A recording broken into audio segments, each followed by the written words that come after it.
आप लोग बीच में कुछ पूछना चाहें वो पूछ सकते हैं, जैसे मैं बोलूँगा ना यहाँ ऐसा कुछ नहीं कि हम ऊपर हैं तो इसमें आप नहीं पूछ सकते, ठीक है। तो आज देखेंगे टाइप्स ऑफ कंप्यूटर। इसका 3 कैटेगरी मैं आप लोगों को पहले से बता चुका हूँ, ठीक है। सबसे पहला कैटेगरी है साइज के आधार पर, हाँ भाई।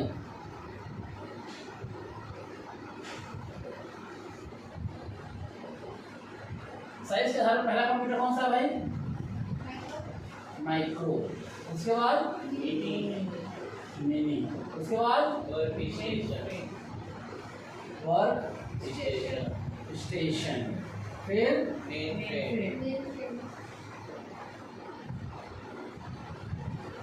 उसके बाद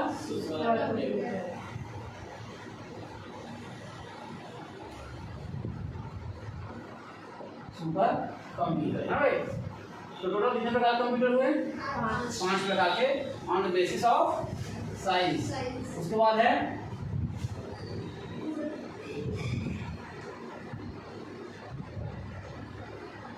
बेसिस ऑफ पर्पस। हाँ भाई, तो पर्पस के आधार पे 2 कंप्यूटर है। पहला जनरल पर्पस और दूसरा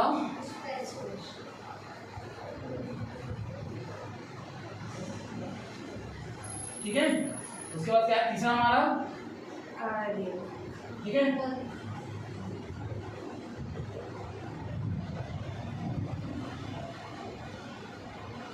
ठीक है, पहला, दूसरा, तीसरा,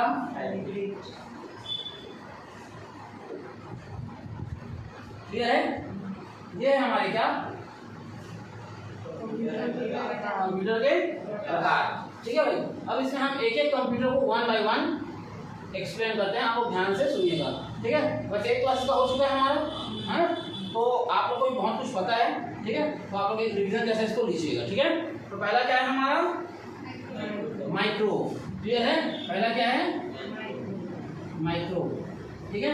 माइक्रो कंप्यूटर मतलब ऐसा कंप्यूटर जो आकार में सबसे छोटा होता है और उसकी क्षमताएं भी क्या रहेंगी? सीमित रहेंगी, क्लियर है। जैसे आपके ऑफिस में जो कंप्यूटर है आप इसमें प्रैक्टिकल करते हैं, ये सीमित क्षमता वाला है, उसका आकार भी सीमित है, ठीक है। तो इस कंप्यूटर को हम क्या बोलते हैं? माइक्रो कंप्यूटर, क्लियर है, ठीक है। जिसमें आप सामान्य जनरल पर्पस के सारे काम कर पाते हैं, क्लियर है। तो ये है आपका क्या माइक्रो कंप्यूटर, ठीक है। दूसरा है क्या हमारा मिनी कंप्यूटर, क्लियर है। दूसरा क्या है मिनी कंप्यूटर, ठीक है। माइक्रो और मिनी में अंतर को थोड़ा सा ध्यान से समझिएगा,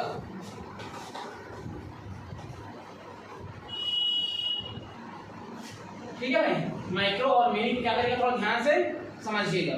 ये है हमारा क्या सीपीयू, क्लियर है। यही साइज होता है माइक्रो का, ठीक है। और यही साइज होता है किसका? मिनी का, ठीक है। Then how both are different? सीमित है both the size are, both the device size are same, ठीक है। साइज क्या है? सेम है। बट ठीक है, feature of mini computer,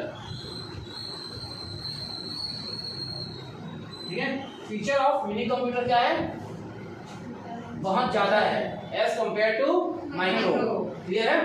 size में दोनों सेम है बट फीचर में आपका मिनी कंप्यूटर मच मोर, ठीक है, हायर क्वालिटी का होता है एज कंपेयर टू माइक्रो। अब हायर कैसे होता है, बार बार तो हायर बोलना है, तो ठीक है इसका यूज क्या होता है पहले वो समझते हैं फिर बताएंगे, क्लियर है। जैसे देखिए आपके माइक्रो कंप्यूटर में सिर्फ एक यूजर एक समय में बैठ सकता है, आपके मिनी कंप्यूटर में ठीक है कनेक्शन निकाल के, कल मैंने आपको इमेज दिखाया, सॉरी सेकेंड पेज वाले बच्चों को दिखाया था, एक समय में 1 2 3 4 ठीक है 5 6 7 कितने लोग यहाँ पे बैठ सकते हैं, जितनी उसकी क्षमता रहेगी, है ना भाई। और एक साथ ये लोग सब क्या करेंगे, वर्क करेंगे, ठीक है, एक साथ ये लोग वर्क करेंगे और सबका डाटा यहीं स्टोर होगा।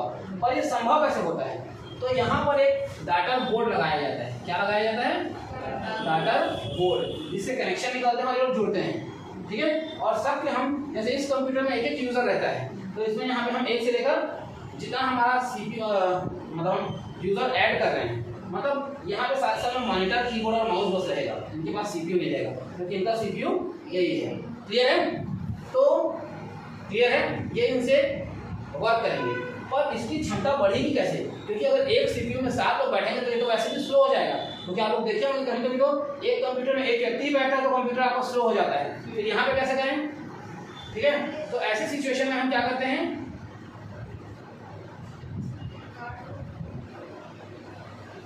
ऐसे सिचुएशन में हम इसके प्रोसेसर को एक से अधिक प्रोसेसर लगाते हैं या फिर बहुत ही हाई एफिशिएंसी वाला प्रोसेसर लगाते हैं। ठीक है, रैम अगर 4 GB का है तो यहाँ पे 8 GB 10 GB का रैम लगाएंगे डबल, क्योंकि एक में 2 रैम लग सकता है। ठीक है, प्रोसेसर की क्षमता को बढ़ाने के लिए 2 प्रोसेसर वाले मदरबोर्ड भी आते हैं। ठीक है भाई, और मतलब इसके सारे जो पार्ट्स रहेंगे बहुत ही हाईएस्ट एफिशिएंसी वाले रहेंगे।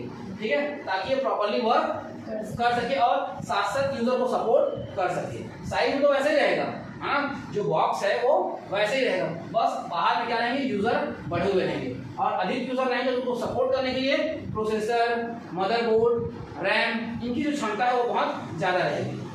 क्लियर है? तो ये होता है क्या, हमारा मिनी कंप्यूटर।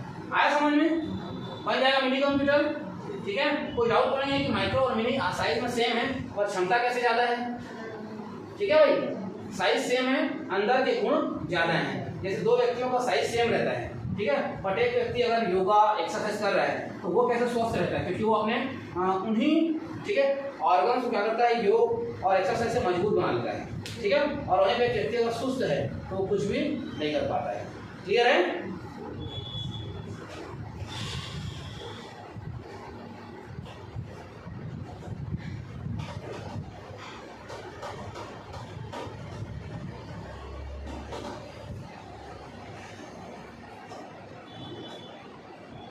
ठीक है भाई, तीसरा आते हैं हम लोग कहाँ पे, वर्क अरुण है, अरुण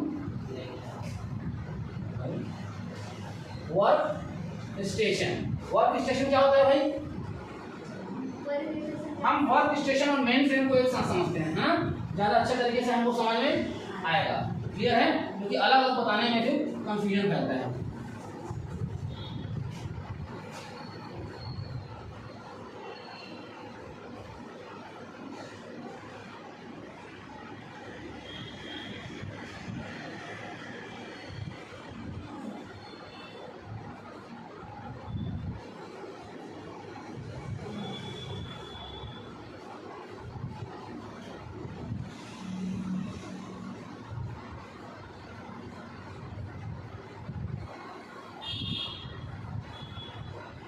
ठीक है भाई, तो देखिए, है ना भाई, ये हमारे वर्क स्टेशन है और यहाँ पे थोड़ा गलत लिखा गया है, दिस इज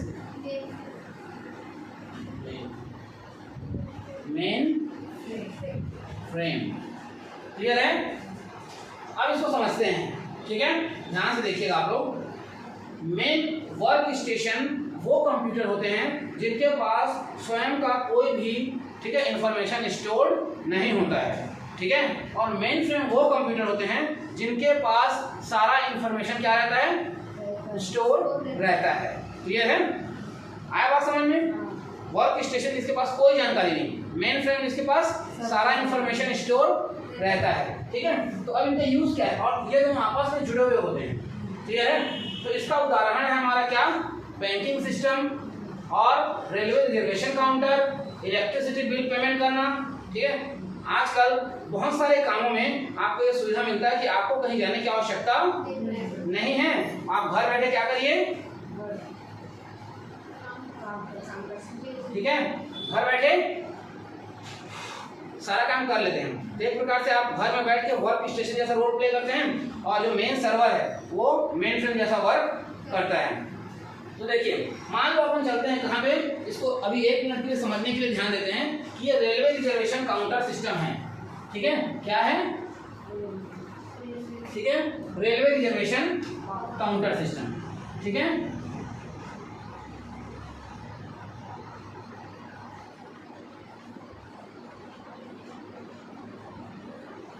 ठीक है, अब यहाँ पे क्या है, रेलवे में आपने देखा होगा जब हम टिकट बुक करते हैं तो क्या होता है, ठीक है, टिकट आप कहीं से भी बुक कर लीजिए। जैसे ये नैला है, आप यहाँ से टिकट बुक कर लीजिए और आपको जब ट्रेन लेना है तो आप कहाँ पहुँच गए, बिलासपुर स्टेशन, ठीक है, कहाँ पहुँच गए, बिलासपुर। मतलब आपको जाना है मान लो बिलासपुर से दिल्ली, ठीक है, तो आप नैला स्टेशन से जाके टिकट बुक करवाए और बिलासपुर से ट्रेन को अटेंड किए। क्लियर है, ठीक है, तो भी कोई दिक्कत नहीं होगा, क्योंकि जब आप नैला से टिकट बुक करेंगे, क्लियर है, तो ये वाला जो नैला वाला स्टेशन वाला जो क्लर्क है वो मेन फ्रेम कंप्यूटर से पूछेगा, क्लियर है, ठीक है, कि क्या सीट अवेलेबल है। तो यहाँ मेन फ्रेम बताएगा कि हाँ सीट अवेलेबल है, तो यहाँ पर आप यहीं से आपको सीट रिजर्व कर दिया जाएगा बिलासपुर के लिए। फिर आप बिलासपुर से आके ट्रेन में बैठ जाएंगे। जब आप ट्रेन में बैठेंगे तो जो टीटी आएगा ना, है ना भाई, तो उसके पास भी एक गैजेट रहता है जिसमें ये इन्फॉर्मेशन भेज देगा कि ये व्यक्ति का ये सीट नंबर है, तो आपको किसी प्रकार की दिक्कत नहीं होगा। अगर ये सिस्टम नहीं होता तो हमको प्रॉब्लम होता कि नहीं होता, है ना भाई, सॉफ्ट सिस्टम को बहुत प्रॉब्लम होता। क्लियर है, क्योंकि ठीक है आप डायरेक्टली रिजर्वेशन नहीं कर सकते, है ना, अगर आपको बिलासपुर से चढ़ना है तो आपको बिलासपुर आना पड़ता, फिर बिलासपुर के क्लर्क से बात करना पड़ता, अगर सीट अवेलेबल रहता बिलासपुर से तो वो आपको देता। क्लियर है, ये हो गया वर्क स्टेशन। क्लियर है, मैंने बताया कि वर्क स्टेशन के पास कोई इन्फॉर्मेशन नहीं होता है। आप बैंक जाएंगे, आप चलिए अपन बैंक से इसको देखते हैं, आप बैंक में किसी भी क्लर्क से पूछेंगे, बैंक में जो बैठे हैं उनसे कि सर मेरे अकाउंट में कितना पैसा है, तो वो बोलेंगे आप अपना अकाउंट नंबर बताइए। जैसे आप उनको अकाउंट नंबर बताएंगे उस अकाउंट नंबर को टाइप करते हैं और थोड़ा वेट करते हैं, फिर यहाँ से जानकारी यहाँ पहुँचता है। इवन आजकल नेट फास्ट में वेट भी नहीं करना पड़ता, इंटर का बटन दबाते साथ इन्फॉर्मेशन अवेलेबल हो जाता है। क्लियर है, तो ये कैसे संभव हो पाता है, ठीक है, मेन फ्रेम और वर्क स्टेशन के सहयोग से। क्लियर है, ये जानकारी मांगता है और ये जानकारी देता है। क्लियर है, और जब भी किसी जानकारी को सेव करता है तो ये जानकारी को सेव भी अपने पास करता है।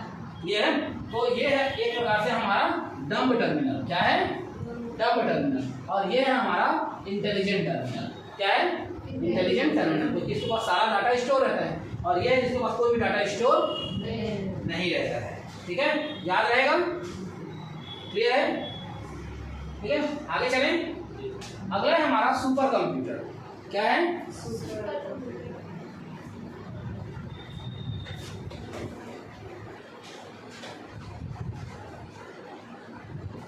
आप तुम लोग पढ़ाई में हड़बड़ी नहीं मेरे ख्याल से, क्योंकि अरुण नहीं है, हाँ, तो पहले आपको थ्योरी करने के बाद हम लोग को थोड़ा प्रैक्टिकल कराने जाएगा। ठीक है, सेकेंड पेज पर उसके बाद फिर आपको प्रैक्टिकल कराने आने को, हाँ, हड़बड़ी नहीं, कोई कॉमिक नहीं जाना होता है।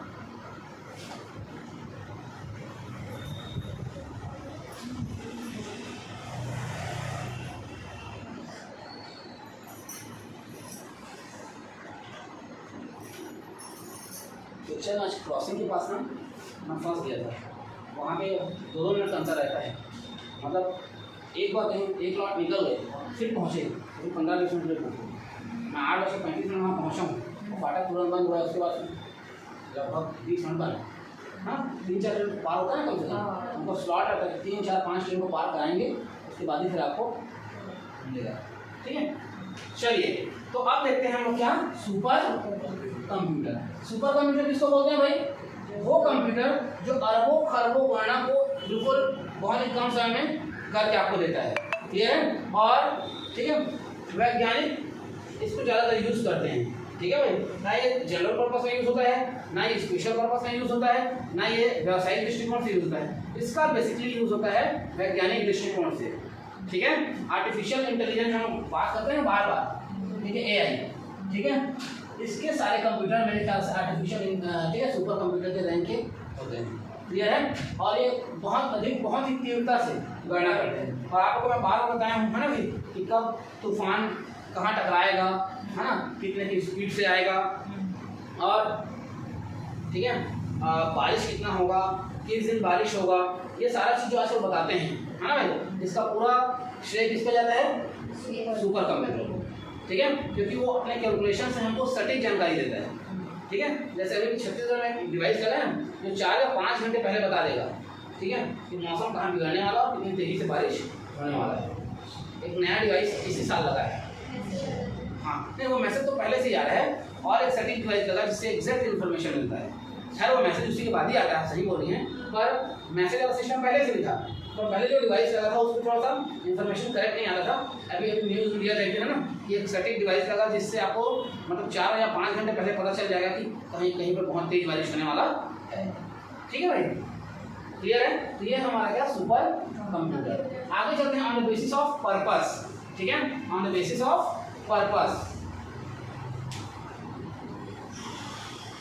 अब इसको मिटा देते हैं, हमारा ये वाला काम खत्म हो गया।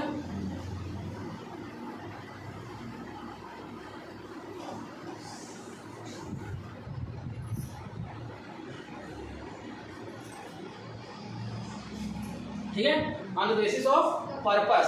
ठीक है, कितने प्रकार के होते हैं भाई पर्पस के हिसाब से? 2 प्रकार के। कौन कौन से? जनरल और स्पेशल। ठीक है, तो जो जनरल पर्पस है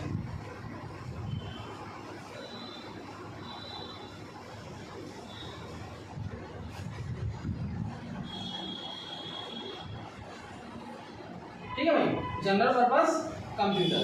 ठीक है, इसमें क्या होता है अभी बताइए? वो कंप्यूटर जिसको हम सामान्य ही छोटे मोटे कामों के लिए यूज करते हैं। छोटे मोटे मतलब एकदम फालतू काम नहीं, बहुत ही अच्छे काम रहते हैं। बट ये है कि जो नॉर्मल जैसे टाइपिंग करना हो, म्यूजिक सुनना हो, गेम खेलना हो, इंटरनेट एक्सेस करना हो, ठीक है, फोटोशॉप में छोटा मोटा वर्क करना हो, तो इन सारे कामों के लिए हम जिस सिस्टम को यूज करते हैं वो कहलाता है क्या? हमारा जनरल पर्पस कंप्यूटर। क्लियर है? Normal work. क्लियर है? नॉर्मल वर्क इस है ना भाई। तो छोटे मोटे काम के लिए जिस कंप्यूटर को हम यूज करते हैं वो कहलाता है क्या? हमारा जनरल पर्पस कंप्यूटर। क्लियर है? मतलब एक ऐसा कंप्यूटर जिसमें सभी काम होंगे और थोड़े मात्रा में होंगे भाई। एकदम उसका वो कोई बहुत डीप नॉलेज हमको नहीं देगा और वो छोटे काम सभी थोड़े हो जाएंगे। जैसे आप है ना भाई पेंट का काम करना चाहते हैं तो पेंटिंग रहता है ना, और पेंटिंग का कोई बहुत बड़ा वाला सॉफ्टवेयर रहता है, सामान्य आप एक बच्चे को सिखाना है, आपको खुद सीखना है तो आप कर सकते हैं। फोटोशॉप है ना, थोड़ा छोटा सॉफ्टवेयर है, आप कर सकते हैं। ठीक है, जबकि ग्राफिक्स के और बड़े बड़े मशीन आते हैं लेकिन उसका डेडिकेटेड मशीन रहता है। ठीक है भाई, तो हर काम को थोड़ा मात्रा में जो कर देता है वो कहलाता है जनरल पर्पस कंप्यूटर। दूसरा हम देखते हैं स्पेशल पर्पस। स्पेशल पर्पस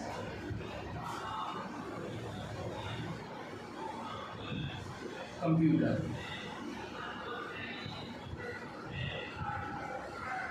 ठीक है भाई, special purpose computer. Special purpose computer मतलब वो कंप्यूटर जो स्पेशली किसी विशेष टास्क को करने के लिए क्या है बना होता है, वो कहलाता है क्या? हमारा स्पेशल पर्पस कंप्यूटर। क्लियर है?